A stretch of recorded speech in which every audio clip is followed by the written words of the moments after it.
Erickson. Ninth place, Andrew Upshaw. 10th place, Tony Franceschi.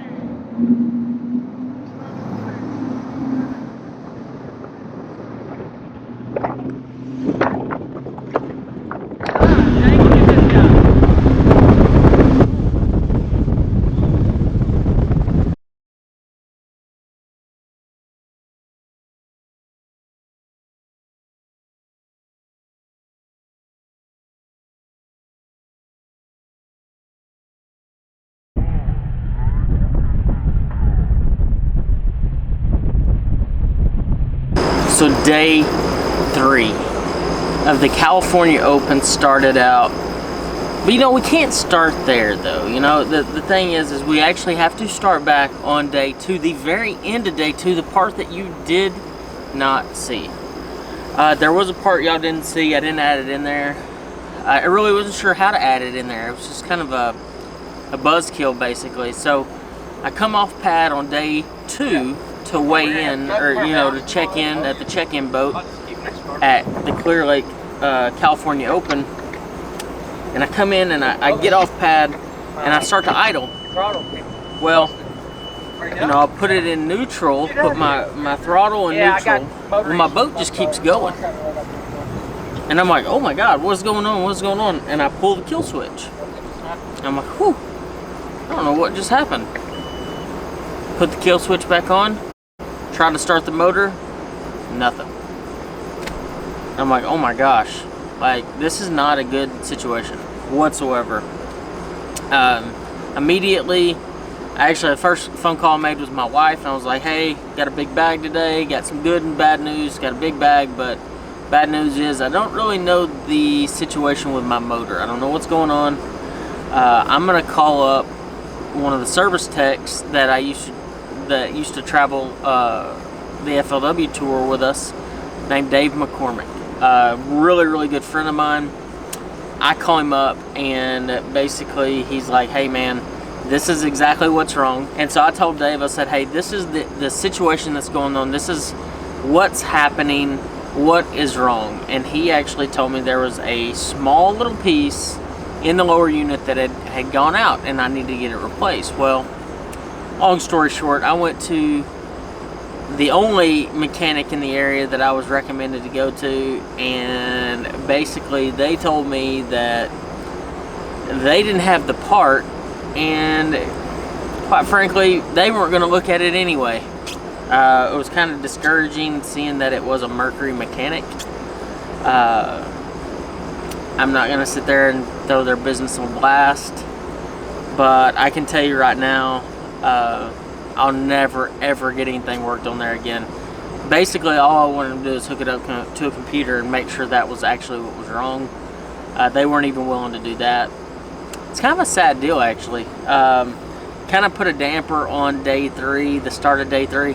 Luckily the thing was is Dave told me a way to make the motor work for one more day, just to limp it around and figure out exactly what I could do to make it work, and that's exactly what I did.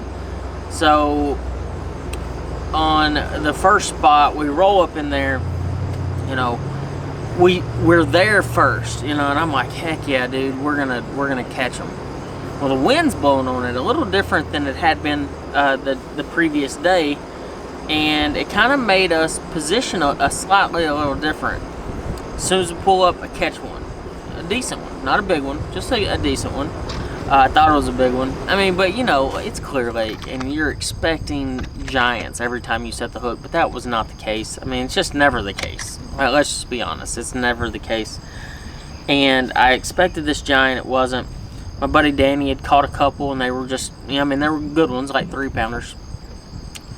But I don't know, like then we went probably 2 hours. I went 2 hours without a bite. My co-angler, or my AAA guy, caught 2 or 3 fish during that time. Just keep like small keepers, like I mean maybe 2-pounders, maybe 2 1/4s.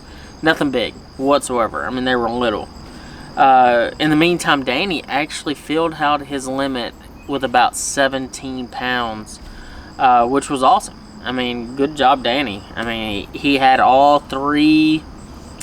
I'd say anywhere all 3 to 3.5 pounders. I mean, they're all good ones. I just couldn't catch a 3-pounder to save my life there. You know, so around 10 o'clock, I told my AAA guy, you know, we got out there like 5 or 6. I mean, it was early. And I told him, I said, man, I've had enough of this spot. Let's go fishing. Let's cover some water, and we're going to catch them today. We just might not catch them the same way we did yesterday. Sit down, turn the aerators on, throw some ice on the fish. We have a limit at this point. It's not a big limit, but it's a limit. And you go to turn the motor over, nothing's working.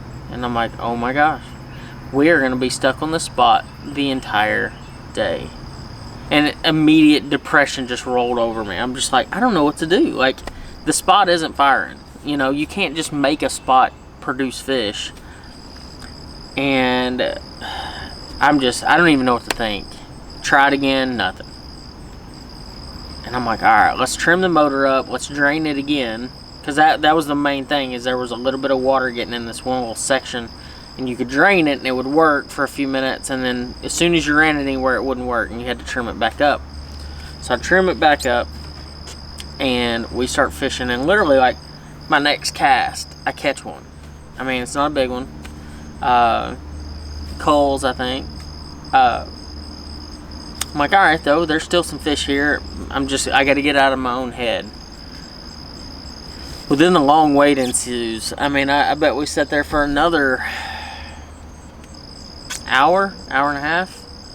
Well, we're just kind of shifting. Everybody's shifting around on this spot, and we're kind of moving from the farthest inside, the middle, and the outside, and we're just kind of working around, and we're catching one here and there. I mean, but it's insanely slow. I mean, so many bass have been pulled off this one spot that there just really wasn't much left.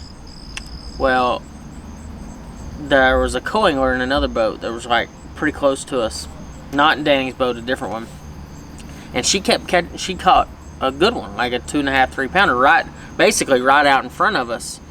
Well, my co-angler throws out there, and we were literally just talking about the birds looked like they were asleep. That's how dead this area was. The birds were sleeping on top of the water. There was no activity, nothing. And about that time, he sets the hook, and he's like, dude, I got one. But he's throwing a spinning rod. You don't always know how big they are. He's like, man, I think it's a big one. I'm like, all right, heck yeah, man. I run back there. My rod's laying out on the front deck. And it jumps, and I mean, it cleared like 2.5 foot of water. And it's a 6.5 to 7-pounder. Yes. Gets up there, we land it. I mean, like, I was so fired up. I mean, because the deal was, we don't even know if we had a 3-pounder in the boat. I mean, that's how bad it was. I do not think we had a 3-pounder in the boat at that point. And I was just like, man, like, this is a huge boost. Like, we got a kicker now. We're still kind of stuck. Oh well. Well, then, like, next cast, Danny loses one 5 or 6 pounds, and another big one. The boat next to us catches a 4-pounder, and then it died again. And when I say died, like, could not get a bite whatsoever. It just was dead. Like, it was like that was their last ditch effort to bite, was right there. So, that kind of summed up that spot. Well, that's when I sit down and I'm like, why not? Let's just try it one more time. It's about noon, 12:30. It's hot, and I'm in the middle of like 5 boats. I mean, like, almost bumping boats. And I'm like, guys, I'm sorry, I just got to check. And they were fine with it, because I'd checked a couple times anyway. And I check, and it starts. And I'm like, we got to go. Like, we're going right now. We try to trim that thing down. We're buckling stuff down, running around like, wild men. And we start running, and this is the part that you don't get to see. And when I say I'm sorry that you don't get to see this particular footage, the last 2 hours, actually like hour and a half of my day, we went full throttle, and we were rolling spots, and it could not have worked out any better. I mean, we didn't catch a mega bag by any means. I think we weighed in just under 18 pounds. But the thing that we did do is we rolled up to some docks and we caught a fish off of every single dock down through this one stretch. Called up 3 or 4 times, a bunch of 2 1/4 to 2 1/2. I think we might even had 1 3-pounder. Called up quite a few times, roll it to a deep spot, catch 2 or 3 real fast. We go to the place that I caught the 6 1/2 pounder the day before, out in like 35 foot. And literally it's every drop for like 10 drops. And I mean, I'm just, and just can't catch a 3-pounder. Like, I caught so many the day before, and then not just off that spot, like just randomly everywhere. And the 2 days prior, I mean, like just everywhere you could catch a 3-pounder. That particular day, it just seemed like I had this like cloud over my head that said no fish over 3 pounds in the boat for you. Well, we finish up on one place down in an area called Rattlesnake. It's a very, very popular area. We had a longer day, so we rolled down there, and you know, I roll up to this place, and I hadn't got to fish this place the entire tournament. There's been a boat on it. They've been kind of sitting on top of the rock pile, though.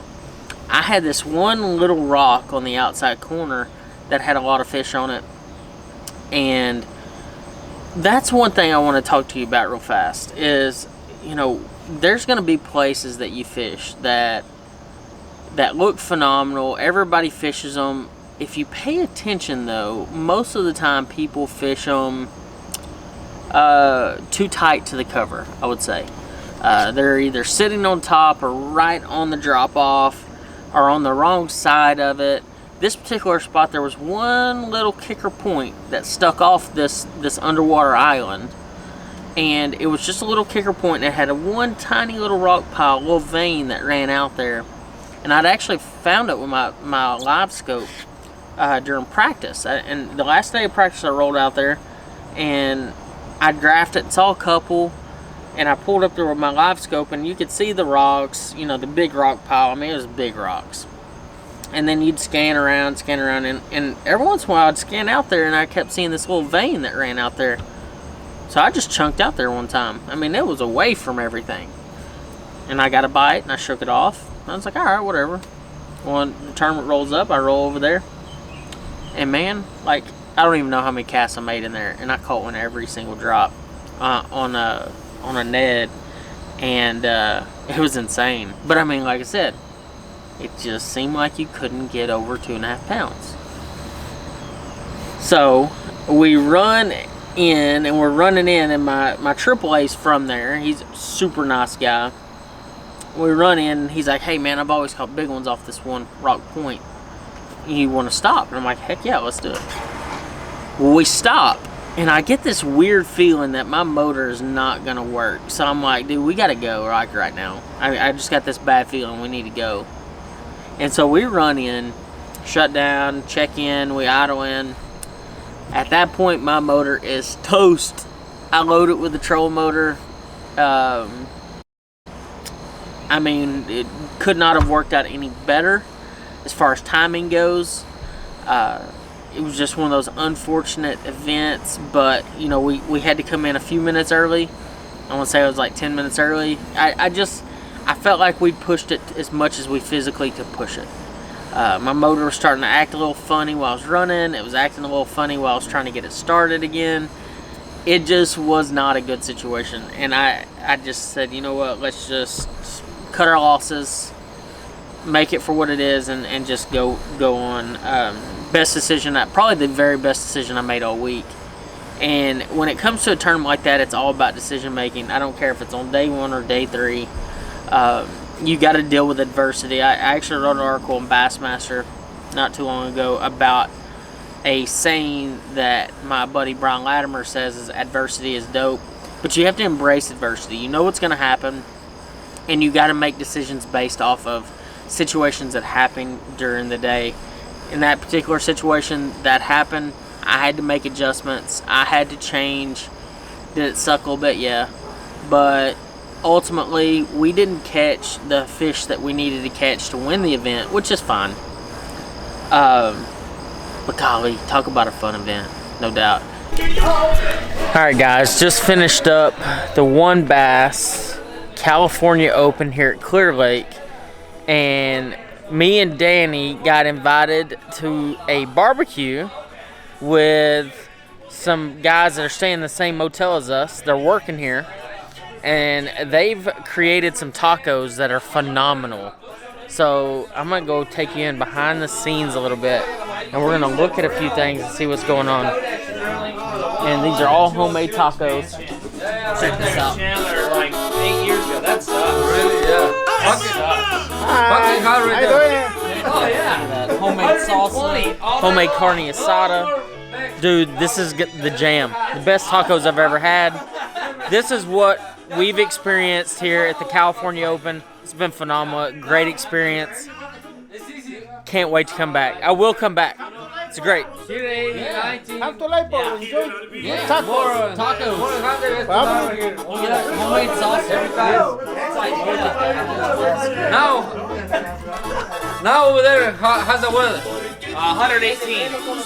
Crazy. Great stuff. Great stuff.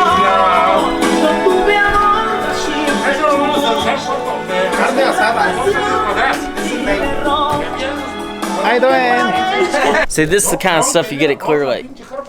These guys have been working for a year and a half, helping these people around here recover from the fires. Doing great stuff, man. And they invited us to this barbecue. I don't know what you call it.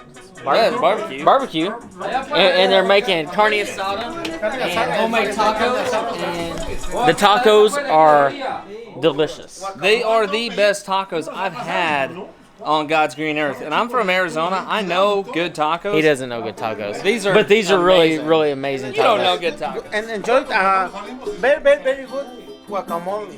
Guacamole. This is handmade guac. Avocado.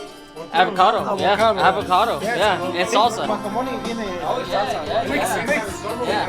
at that. This is good. Good stuff. Look at this. He's been making my tacos. Look at that. Oh my god.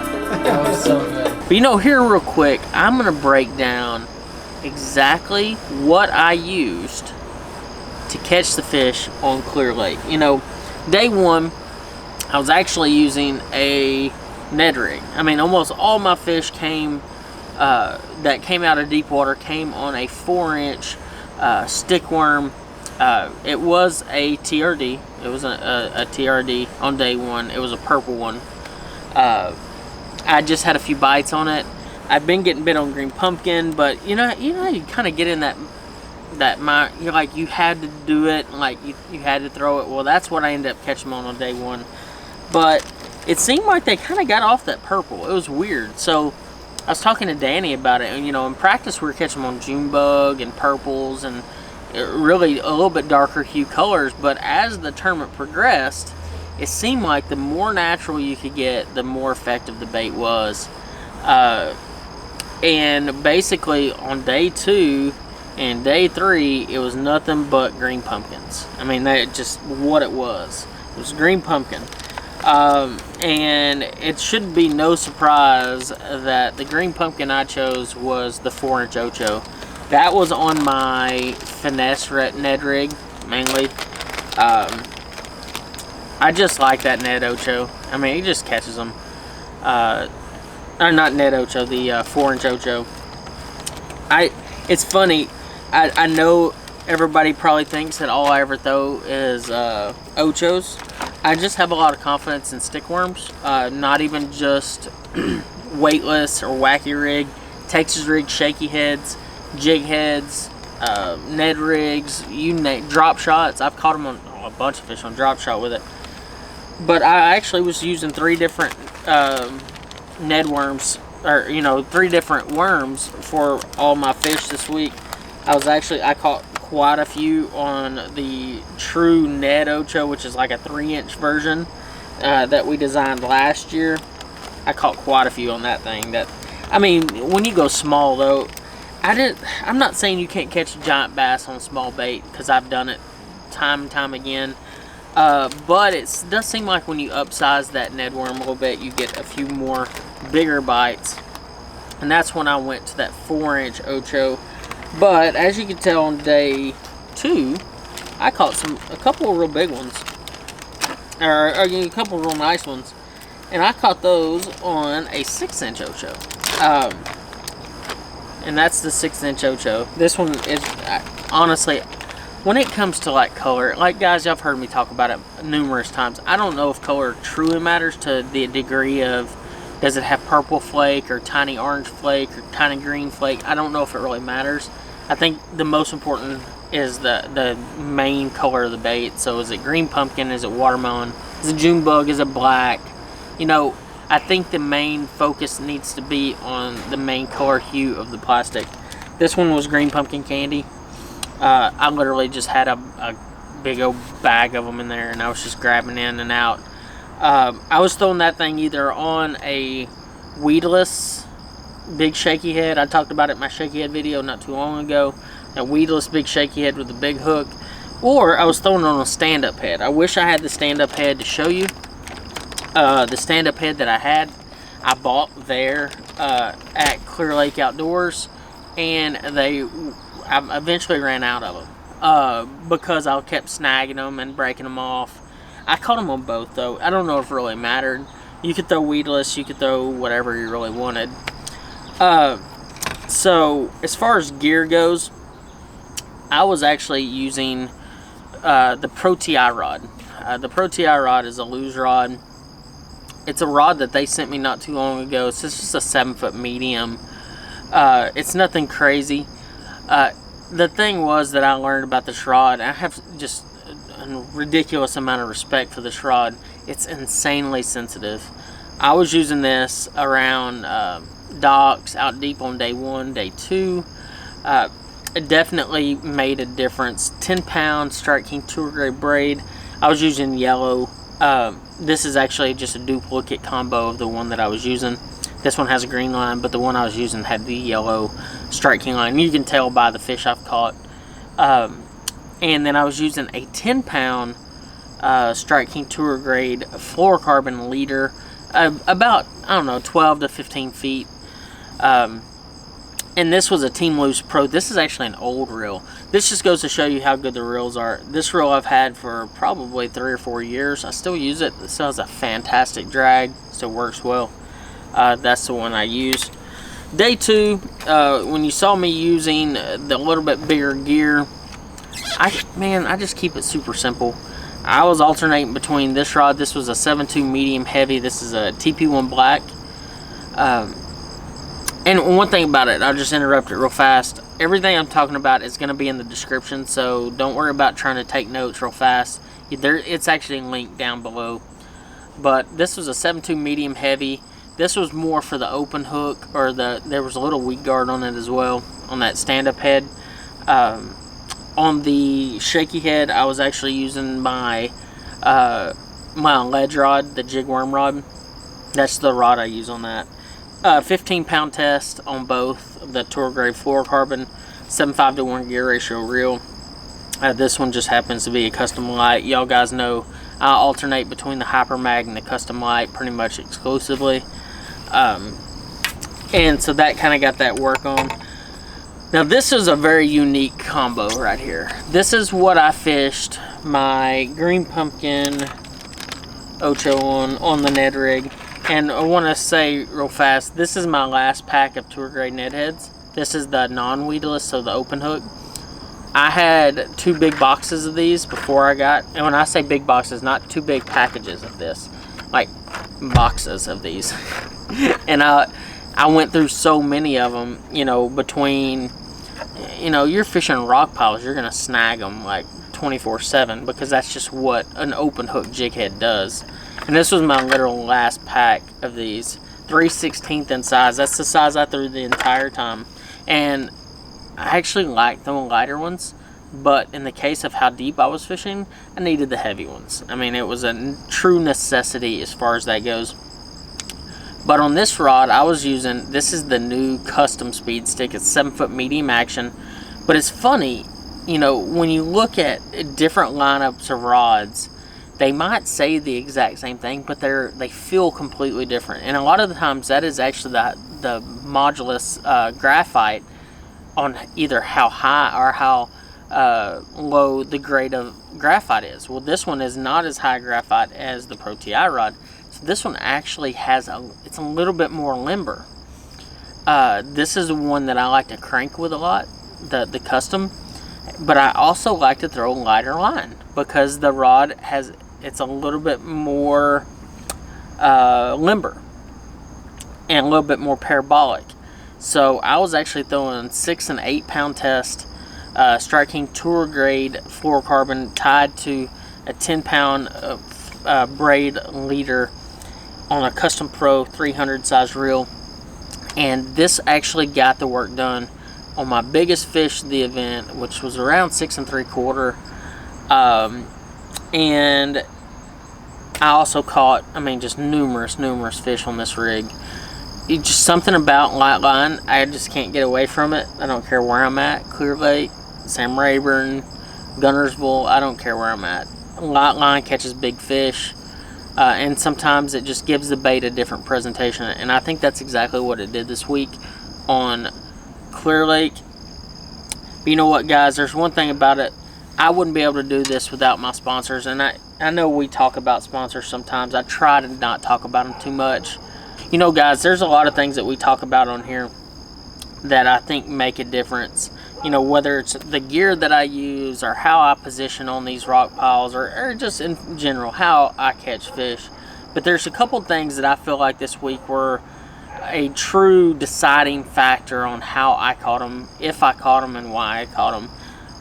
And one of those was my Garmin Livescope. If you notice, I probably caught 80% of my fish on my Garmin Livescope. Phenomenal. I can't even begin to tell you. Like, I feel naked when I'm fishing in somebody else's boat that doesn't have it, because it makes that big a difference. The other thing was my Bass Cat. I mean, dude, this thing is fast. It handles rough water well. It fishes phenomenal. And the other thing is, I don't ever really have any dead fish. If I have a dead fish, it's my own fault. I deep hooked one or something like that. But these live wells are absolutely phenomenal. I'm actually going to do a true boat breakdown in the next few videos, so make sure you're on the watch for that. And the last but not least, Lose and Strike King. Lose and Strike King, you know, they're a phenomenal partner of mine. They make fantastic products. I've worked with them for a very long time. Strike King only the last couple years, but Lose since basically the beginning of my professional career. You know, like I said, a lot of this has been talking. I apologize. I didn't have the right audio. The camera stuff just was a big cluster, and you know, obviously I had some pretty severe motor problems on the final day. But thank you so much. If you've hung with me this long, thank you. I really appreciate y'all's support and everything that y'all do to make this channel successful. I wouldn't be able to do it without you. Once again, thank you, and I hope you like this Clear Lake series from the California Open.